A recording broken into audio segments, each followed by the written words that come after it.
We phoned the lady with the dog, black dog. Phoned.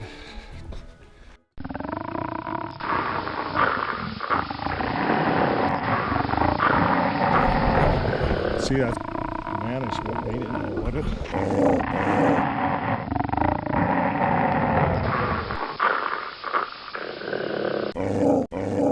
That's what's happening here. This is what these dogs do. Lila, come on.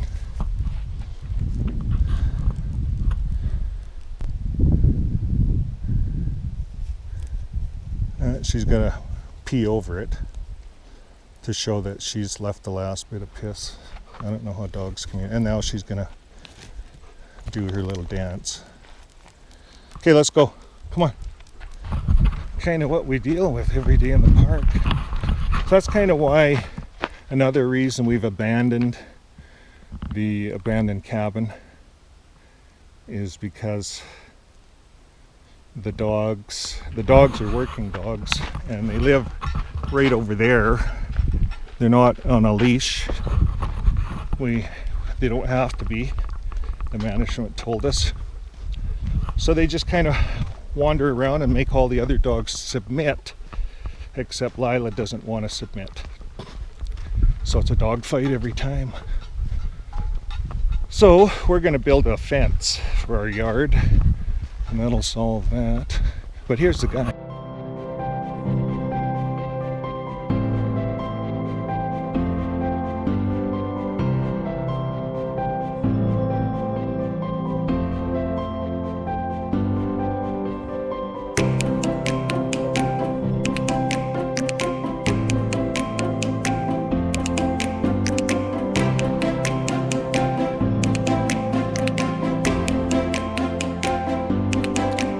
When we first stepped into this old cabin, it was cluttered, dusty, and showing years of wear. Now, after a lot of sweeping, sorting, and packing, we're leaving it in better shape than we found it.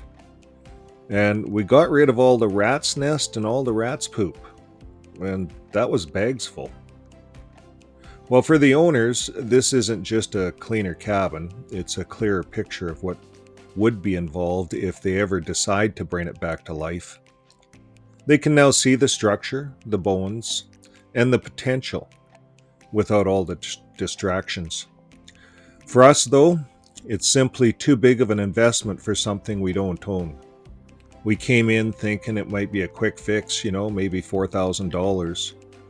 But the reality is, turning this into a livable, year-round home would be a major project in both time and money. So here's the breakdown. Next, I'll walk you through each section of the cabin, show what it would take to restore it, and give you, as the audience, real-world numbers. And I'll tell you what, they add up fast. So here we go.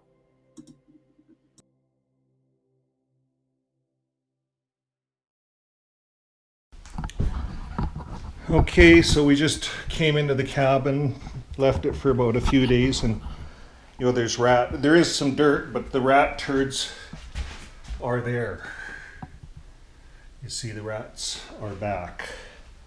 And I go over here, we had some dirt from moving stuff in, but that's not dirt right there. And then over here, that's not dirt. So folks, we thought we had the rats, all the holes blocked, but rats will keep getting in. So bottom line is you need a rat trap. I'd get rid of the rats before I started. Like, who wants rats in amongst your new construction, right? So that has to be, the place has to be eradicated, and that there's a cost to eradicating a building. You got to get rid of the rats, and we have to put mesh around the building. You see, that mesh is too big. Rats will fit through it. It's got to be a really fine mesh, and the mesh can't just be it has to come down and then at a right angle, so the rats walk and they start digging, and they can't dig because there's mesh there, and they can't dig in here because it's the same fine mesh. A mouse can't even get in. We used these meshes in our chicken coops on the farms, and we did just that to keep weasels out, and it works. And so that's what has to happen here. The water, of course, huge issue. We don't even know where it comes in, but this all has to be skirted. It looks like it was. The skirting has to be reviewed, especially if you're going to winter in the place. And then we got the leveling issue here. The leveling needs to be blocked. We just temporarily blocked it. So the leveling has to be done. And then the siding has to be done. And that chimney has to be looked at for the hot water heater. I don't think that's the code. It looks like it's burning the wood, getting too hot. You can see it. So, yeah.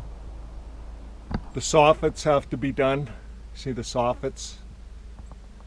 And part of the erosion problem is they have no eaves troughs. You see, if you look down here, you can see the little where the water just drips off and then the water flows down. Well, it's pretty close to here. These blocks were all rotted out in the back. I think eaves troughs along there would help. And even, put a rain barrel here, collect the water, right in this area. Rather than lose it, you can use the rainwater for plants. But the windows look good at the back here. And the one back window, let's just talk about windows. This window was scabbed in, it's broken. You can see through it. Single pane, or is it double? I don't know, but I'd replace this window if I was living in this cabin. So now that we talked a little bit about the outside, and you should have seen some of the costs come up on the screen. Even to get this place skirted, because if you eradicate it, you want to skirt it, right? Keep the rats out. So then we come in, and the recommendations were to take all the flooring out. Once it's eradicated, take all the flooring out, and then replace all the flooring. We brought boxes and stuff back in that were here before, but the next thing would be to replace all the flooring, because there's all kinds of rat dander underneath it. So you start with OSB 3/8 all the way through there. And we don't even think this has any subfloor. This all has to be ripped out and winterized from the floor down. This is a huge job. I couldn't tackle this. I'd want to hire a contractor that knew what he was doing with plumbing and hot water heaters. And then they got this hot water heater in here. You see, I don't even like walking on this floor. It feels like it's going to fall in. But they got this Mickey Moused here. All the plumbing's Mickey Moused. We don't even know where the water comes in. But, here's the bedroom again. It would all have to be sheeted. The doors would have to be redone. We didn't even talk about the doors. This door would have to come out and you'd have to find another door from Home Reusables or something like that. And I don't know if we even talked about the painting, but the whole place has to be painted. If you were to bring a contractor in here to paint this place, it's going to cost you anywhere from, because we're way up in the mountains, in the Monashee, it's going to cost you $3,000. So the good wife and I would have to paint it, and it would cost materials and labor. But that has to be done. And then let's talk about the roof. Well, the roof only has like 2 planks. And we've seen that from the outside. If you go outside, there's no roof on this. There's no insulation on the roof. You see? Right here. You can see it, the planks. They got big planks, it looks like, on over top of these little planks. They started, and that's how they built it. And then they put tin on it. And you see all the moisture stains around those planks? It's all cedar, I think, but it's all moisture stained. That's all the heat seeping through those cracks, all through the cracks there, all around this building. So that all has to be sealed up with caulking and weatherproof caulking on the outside, and not only the outside but the inside. There's no caulking at all. It's no wonder they had this big stove. They needed it to heat this little space because it all went out the roof. Look at the cracks. Nothing sealed, no vapor barrier, nothing. And this caught fire, we were told, and there's signs of smoke damage all over the walls. All over the walls, smoke damage. But this has to come out. There's no clearance. Stoves have to have 15 inches of clearance. This cavity would only fit a stove this big. And why are you sinking a stove? This is the old fireplace concept. So we suggested putting a new stove in the corner here, properly sized. It's a short run up to the roof. But of course, get that all installed, and then you put in your styrofoam. You seal it all with caulking, and then you put styrofoam sheets. You can get the R5, R10. I'd go R10 with the vapor barrier built in. And we put these sheets across, and then you finish it with a veneer sheeting, subflooring. Can be stained or left, it's a wood look. And then it's all caulked. It all have to be caulked, sealed up.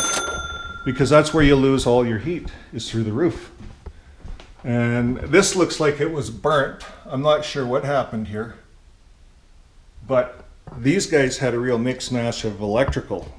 We have work that has to go into the whole electrical system, sealing up the holes. There's some holes there. We put steel wool in them. But this has to be prepped for solar. We think for a cabin, the easiest is like an EcoFlow or a Blue Eddy. You just stick it in here, size it according to your needs. You plug it into the outlets. We make it so it plugs into the wiring. It powers the whole house. And that would be the simplest, because if you move, you take your Blue Eddy with you, or your EcoFlow, whatever you have. Now this stove, it had a rat's nest. If you've seen some of our previous videos, this had a rat's nest. I don't even like to pull that out. Anyways, this needs to be we left it outside for the rain and the sun to do its job. But it needs to be refinished. These stoves are expensive. The fittings look not bad. The burners, you'd have to see. They don't look bad. But it just needs maybe a good paint job, refurbishing. These are a $1,300 stove. We were pricing them out. So, and then the place, of course, needs a fridge. You'd have to buy a fridge. We'd put an apartment or a 24-inch electric, you get them at Costco for about $500. And this gives you an idea, with the table and stuff, what you can put in here. Now, of course, there'd be a fireplace there. That table or whatever would have to come over here. This would be your dining area. Closet, So it's not a bad little cabin. It's got the bones of a good structure. But there's some work that has to go into it. There's some investment that has to go into it. So you can't own anything on the ridge because it's one big piece of property. It's not zoned to be sold out in plots. So they can only lease out plots. So it sounds like a good deal, You can lease this, for what, $4,000 a year. This place, $325 a month. But the owners would probably give you free rent while you're fixing it up, and then they would take your investment and put it against rent every year. So by the time we did the math, $16,000 roughly by the time you do your solar and stuff. It's someone else's property. Let's say you want to move. Let's say there's a dog issue and you don't want to, the dogs are fighting too much. Dogs are your family, right? So you can't just take up your investment and take it with you. So we've decided to pivot, and we're gonna start working on our RV. We already own it, and it's we lived in it last year until February. So we've already done a lot of improvements, and with the improvements coming up you're going to see on future episodes, you'll be impressed, taking an old 3-season and turning it into a 4-season. Now remember, this isn't just any old 3-season, it's a Conquest. They're built just like a Forest River. And they're built.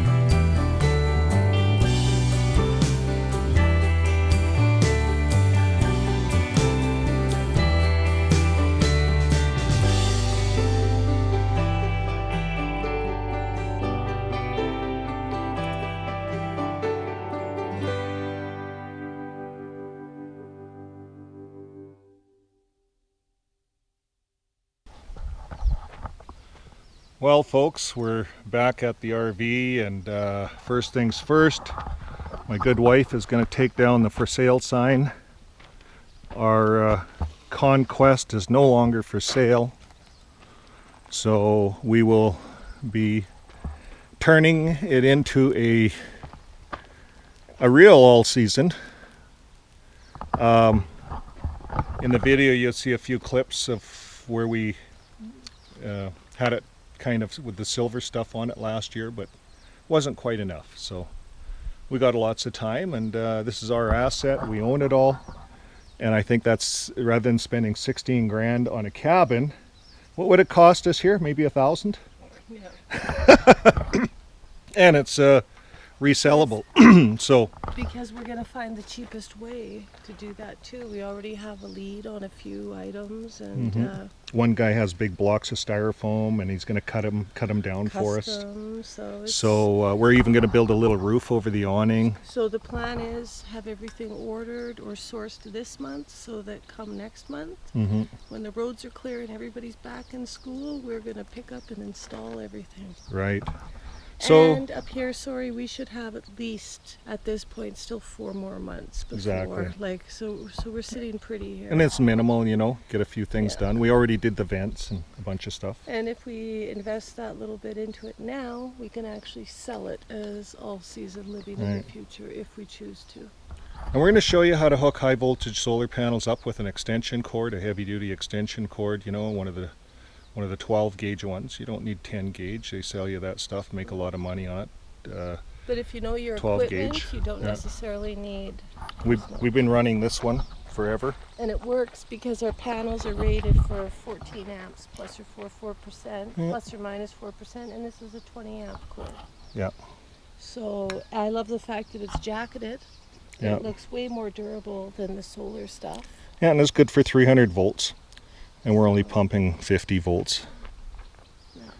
So we're going to put another one in over there. We're going to move those logs. We figure for the winter we'll need 2 of these. For sure. And there's a lot of sunshine over there. So that's going to be all part of the channel moving forward. So folks, this is a good time. If you haven't subscribed yet, please do. Please hit that subscribe button. Enjoy the journey with us, and we'll show you in real life, real time, each week we're putting out a video how it works and how we're doing it to live very inexpensively. So we'll see you guys in the next video. Bye for now.